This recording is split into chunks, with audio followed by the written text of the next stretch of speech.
To ചിലപ്പോൾ വരാനുള്ള സാധ്യത പോലെ ഫീൽ ചെയ്തു. പകല് കണ്ടാലും പേടിക്കും. പകലാണല്ലോ കണ്ടത്.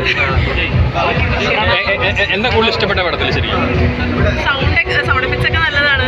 ഒരു ഹോളിവുഡ് പോലെയൊക്കെ തോന്നി. ആ ഒരു സൗണ്ട് എഫക്ട്സ് ഒക്കെ നന്നായിരുന്നു. നല്ലായിരുന്നു, അടിപൊളി. സാധാരണ കാണാത്തൊരു പ്രണവമാണ്. ഭയങ്കര സീരിയസ് ആയിട്ട് പേടിക്കാൻ കുറച്ചൊക്കെ പേടിക്കാനുണ്ട്.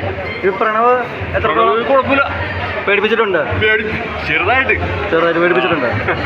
Okay, thank you.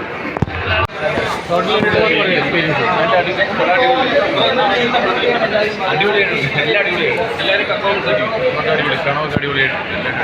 ഈ സൗണ്ട് ക്വാളിറ്റി ഭയങ്കരമാണെന്ന് പറയുന്നത്. അടിപൊളി. ക്രിസ്റ്റോയുടെ മ്യൂസിക്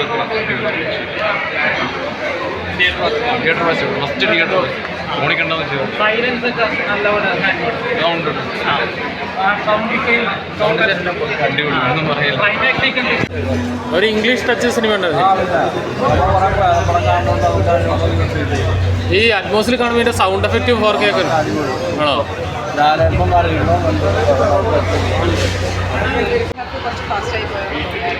അല്ല, നമ്മൾ പ്രണവ് ഇങ്ങനത്തെ ഒരു ജോൺ ഷിഫ്റ്റ് ക്യാരക്ടർ ചെയ്യുമ്പോൾ എത്രത്തോളം അത് നന്നായിട്ട് ചെയ്തിട്ടുണ്ട്.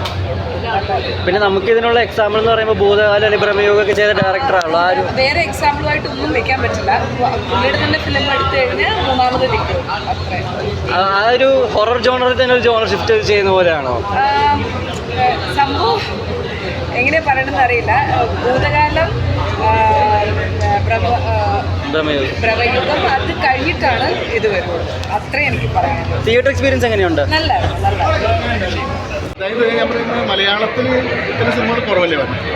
നല്ലത് തിയേറ്റർ വാച്ചിനെ കുറിച്ച് എന്താ പറയുക? സൂപ്പർ. അതായത് ഞാൻ തുടക്കം മുതൽ അവസാനം വരെ ഒരു നിമിഷം പോലും എന്താ പറയണേ ഡിസ്റ്റർബൻസ് ഇല്ലാതെ കണ്ടു. പിന്നെ തിയേറ്ററും വളരെ നീറ്റായിരുന്നു. എല്ലാവരും സൈലൻ്റ് ആയിട്ട് വാച്ചു. എല്ലാവർക്കും ഇഷ്ടപ്പെട്ടു. തിയേറ്റർ എക്സ്പീരിയൻസ് ഉള്ള പടമാണോ? തിയേറ്റർ എക്സ്പീരിയൻസ് വേണം, അപ്പോഴല്ലേ ആ സൗണ്ടിൻ്റെ ഒക്കെ ഇത് കിട്ടും. OTT പോയിട്ട് നമുക്ക് ആ ഇത് കിട്ടുന്നില്ല. നല്ല മൊത്തത്തിൽ നല്ല സിനിമയാണ്. പ്രണവിൻ്റെ പെർഫോമൻസിനെ കുറിച്ച് എന്താ? പ്രണവ് സൂപ്പർ. എല്ലാ സിനിമയും നല്ലത് തന്നെയാണ്. ഒരു പ്രത്യേകത, അതായത് വളരെ മെച്യൂർഡായിട്ട് തോന്നി. സാധാരണ രീതിയിൽ നിന്ന് വളരെ മെച്യൂർഡായിട്ട് ഒരു പ്രണവായിട്ട്. ലാലേട്ടൻ്റെ മാനസങ്ങളൊക്കെ വന്നു തുടങ്ങിയോ? അതല്ല, അത് ഡിഫറെൻറ്റാണ്. പ്രണവും ലാലും തമ്മിൽ എൻ്റയർലി ഡിഫറെൻറ്റാണ്. ആക്ടിങ്ങിൽ രണ്ടും കമ്പയർ ചെയ്യാൻ പറ്റും. Okay, thank you.